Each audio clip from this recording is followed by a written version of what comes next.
Hello dear student, welcome back.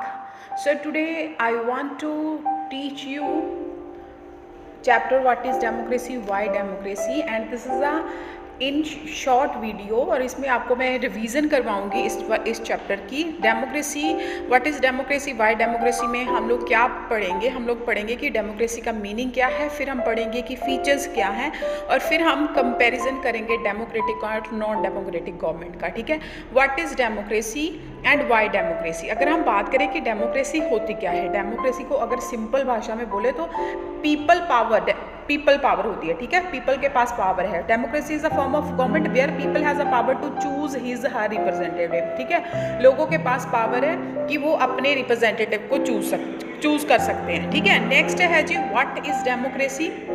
इसमें हम और क्या बोल सकते हैं, then the representative will form the government and make policy on behalf of the people according to the power and function given by constitution। ठीक है, number 3 पे अगर हम देखें तो कॉन्स्टिट्यूशंस का अगर कुल मिला के देखें तो डेमोक्रेसी में लोगों के पास पावर होती है, वो अपने रिप्रेजेंटेटिव को रिमूव भी कर सकते हैं और उनको इलेक्ट भी कर सकते हैं। ठीक है, रिमूव क्यों करेंगे, अगर कोई लीडर है उसको उन्होंने इलेक्ट किया बट वो अपनी ड्यूटीज़ को प्रॉपरली नहीं कर रहा तो डेफिनेटली वो नेक्स्ट इलेक्शन में उसको वोटिंग नहीं देंगे। ठीक है, अब हम करते हैं कि डेमोक्रेसी जो है वो बनी किससे है। ठीक है, डेमोक्रेसी कंसिस्ट 2 वर्ड। ठीक है, ये ग्रीक का वर्ड है डेमोक्रेटिका।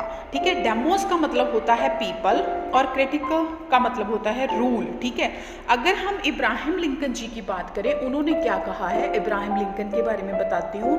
सबसे पहले इब्राहिम लिंकन थे हमारे यूएसए के फर्स्ट प्रेसिडेंट। ठीक है, और उन्होंने डेफिनेशन दी है डेमोक्रेसी की। कहते हैं democracy is a form of government of the people for the people bye the people. Democracy is a form of government of the people for the people bye the people. ठीक है, आप इसको ऐसे करके याद कर सकते हो। अब हम बात करते हैं कि डिफरेंस क्या है डेमोक्रेटिक और नॉन डेमोक्रेटिक गवर्नमेंट का। जो डेमोक्रेटिक गवर्नमेंट होती है उसमें representative government formed by representative. ठीक है, जो रिप्रेजेंटेटिव इलेक्टेड होते हैं वो गवर्नमेंट बनाते हैं। और नॉन डेमोक्रेटिक में क्या होता है, rule by force by person और ग्रुप। जो नॉन डेमोक्रेटिक में कोई पर्सन की सरकार होती है जहाँ किसी ग्रुप की सरकार होती है और वो लोगों के द्वारा नहीं सिलेक्ट किया जाता। Representative are elected in free and fair election. Democracy में जो भी रिप्रेजेंटेटिव होते हैं वो पूरी अच्छे से फ्री एंड फेयर इलेक्शन से चुने जाते हैं, और नॉन डेमोक्रेटिक में कोई इलेक्शन नहीं होता। डेमोक्रेटिक में मेजर डिसीजन इलेक्टेड लीडर ले सकते हैं और नॉन डेमोक्रेटिक में कोई भी बंदा डिसीजन ले सकता है जिसके पास मेजर पावर है और ज़रूरी नहीं है वो इलेक्टेड हो। ठीक है, नॉन इलेक्टेड लीडर लेते हैं। डेमोक्रेसी में citizen have right to oppose policy and action made by government. अगर गवर्नमेंट कोई रूल बनाती है जिससे सिटीजन सेटिस्फाई नहीं है तो वो प्रोटेस्ट कर सकते हैं, उसके अगेंस्ट बोल सकते हैं। बट नॉन डेमोक्रेटिक में कोई भी गवर्नमेंट की पॉलिसी जो भी मतलब वहाँ पे रूल करता है उसका क्रिटिसिज्म नहीं कर सकते और उनको रूलर की हर एक पॉलिसी को टॉलरेट करना पड़ता है। Citizen have voting right, 1 person 1 vote 1 value. अगर हम डेमोक्रेसी की बात करें तो उसमें सिटीजन्स के पास वोटिंग की पावर है और हर एक पर्सन की वोट की सेम वैल्यू है और हर एक पर्सन एक वोट दे सकता है। बट अगर हम बात करें नॉन डेमोक्रेटिक में, उसमें क्या है, उसमें वोटिंग पावर नहीं है सिटीजन के पास। तो अब हम बात करते हैं फीचर्स क्या है। सबसे पहले rulers elected by the people, लोगों के द्वारा चुना जाता है। Major decision by elected leader, free and fair election in regular interval, 1 person 1 vote 1 value, rule of law and respect for rights. ठीक है, पहली बात करते हैं हम major decision by elected leader. इसमें पाकिस्तान की अगर हम बात करें तो वहाँ पे पाकिस्तान में एक पार्लियामेंट गवर्नमेंट है बट जो रियल पावर है वो लोगों के पास नहीं है, इलेक्टेड लीडर के पास नहीं थी।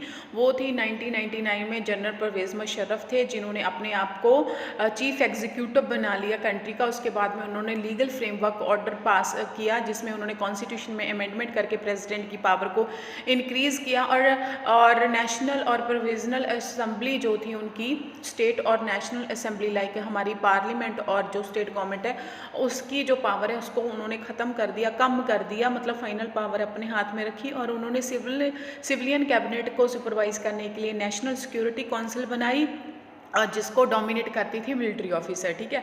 फाइनल डिसीजन किसके हाथ में था? जो थे जनरल परवेज़ मुशर्रफ के हाथ में था।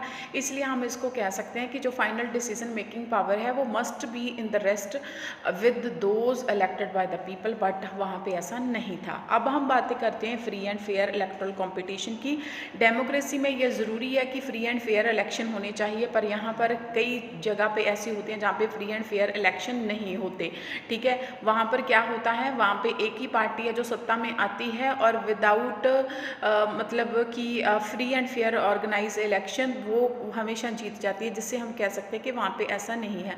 अगर हम बात करें चाइना की, तो चाइना में आफ्टर 5 ईयर इलेक्शन होते हैं, बट वहाँ पे एनपीसी पार्टी है तो उसके 3000 मेंबर हैं जो हमेशा जीतते हैं और जिसकी वजह से वही सत्ता में आते हैं। ऐसे ही मैक्सिको में है, मैक्सिको में भी जो एक पार्टी है वही सत्ता में रहती है, पीआरआई, ठीक है। और उसके अलावा कोई भी पार्टी सत्ता में नहीं आती। क्यों? क्योंकि दूसरी पार्टी के साथ बहुत मिसबिहेव किया जाता है और टीचर्स वगैरह सबको कन्विंस किया जाता है कि वो सिर्फ पीआरआई को ही वोट देने के लिए पेरेंट्स को कन्विंस करे, और बाकी सारे गवर्नमेंट एम्प्लॉयज़ को भी ऐसे किया जाता है, ठीक है जी।